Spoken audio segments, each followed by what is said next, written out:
ಪುಲಕೇಶಿ ಚಾಲುಕ್ಯ ವಂಶದ ಪ್ರಖ್ಯಾತ ರಾಜ. ಇವನ ಕಾಲ ಕ್ರಿಶಕ 610 642. ಕನ್ನಡದ ನಾಡಿಗೆ ತನ್ನದೇ ಆದ ಅಸ್ತಿತ್ವವನ್ನು ನೀಡಿ ಭದ್ರ ಬುನಾದಿ ಹಾಕಿದ ಸಾಮ್ರಾಟನಿವನು. 6ನೇ ಶತಮಾನದಲ್ಲಿ ನೌಕಾಪಡೆ ಕಟ್ಟಿ ಕರ್ನಾಟ ಬಲ ಎಂಬ ಭಯಂಕರ ಸೇನೆ ನಿರ್ಮಿಸಿದ ಪುಲಕೇಶಿ.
ಉತ್ತರಾಪದೇಶ್ವರನಾದ ವೀರ ಹರ್ಷವರ್ಧನ ದಕ್ಷಿಣ ಭಾರತವನ್ನು ಗೆಲ್ಲಬೇಕು ಎಂದು ಬಂದವನಿಗೆ ಅಡ್ಡಲಾಗಿ ನಿಂತವನೇ ದಕ್ಷಿಣಾಪದೇಶ್ವರ.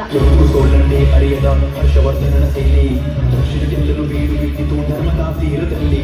ವಿಷಯ ತಿಳಿದ ಪುಲಕೇಶಿ ಸೈನ್ಯ ಸಂಚಾಯಿತು ರಣರಂಗದಲ್ಲಿ. ಶುರುವಾಯಿತು ಯುದ್ಧ, ವೀರಾಗಿ ಯುದ್ಧ, ಶತ್ರು ರಕ್ತಪಾತದಲ್ಲಿ.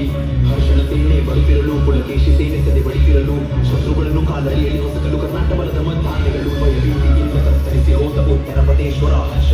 ಜಯದೇರಿ ಬಾರಿಸಿತು ರಣಕೇಸರಿ ದಕ್ಷಿಣಪದೇಶ್ವರನ ರೋಷ, ದಕ್ಷಿಣಪದೇಶ್ವರನ ರೋಷ. ಸಾಮ್ರಾಜ್ಯ ಕಟ್ಟುವರೆಲ್ಲ ಸಾಮ್ರಾಟರಾದರೆ ಅಲ್ಲೊಬ್ಬ ಆ ಸಾಮ್ರಾಟರಿಗೆ ಮಹಾನ್ ಸಾಮ್ರಾಟನಾಗಿದ್ದ.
ತಾಕತ್ತನ್ನ 1400 ವರ್ಷಗಳ ಹಿಂದೆನೆ ಯಾವುದೇ ಆಧುನಿಕ ಯುದ್ಧೋಪಕರಣಗಳು ಇಲ್ಲದೆ ಇರುವಂತಹ ಕಾಲದಲ್ಲೇ ಅವನ ವಿಶಾಲವಾದ, ಅಜೇಯವಾದ, ಅಭೇದ್ಯವಾದ ಬೃಹತ್ತಾಕಾರದ ರಾಕ್ಷಸತೆಗೆ ಕರ್ನಾಟ ಬಲ ಅಂತ ಹೇಳಿ ಹೆಸರಿಟ್ಟಿದ್ದ.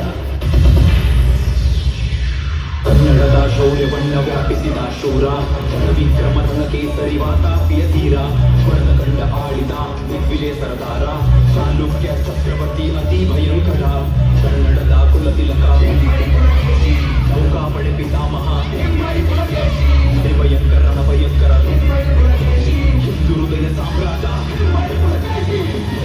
ಕೊಯ್ಯುವನ ಕೈಲಿ ವೀರ ವಲಯ ಅಶ್ವಮೇಧ ಮಾಡಿದ ಶೂರನೇ, ಗೋರಿಲ್ಲದ ಸರದಾರ, ಛಲಬಿಡದ ಜನರ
ಅಕ್ಷರಗಳಲ್ಲಿ ಚಹರ ಬರೆದಿಡಬೇಕಾದ ಚಾಲುಕ್ಯ ವಂಶದ ಶೂರ, ಚಾಲುಕ್ಯ ಪರಮೇಶ್ವರ, ದಕ್ಷಿಣ ಪತೇಶ್ವರ, ದಿಗ್ವಿಜಯಗಳ ಅಶ್ವಮೇಧ ಯಾಗ ಮಾಡಿದ ಇಮ್ಮಡಿ ಪುಲಕೇಶಿ.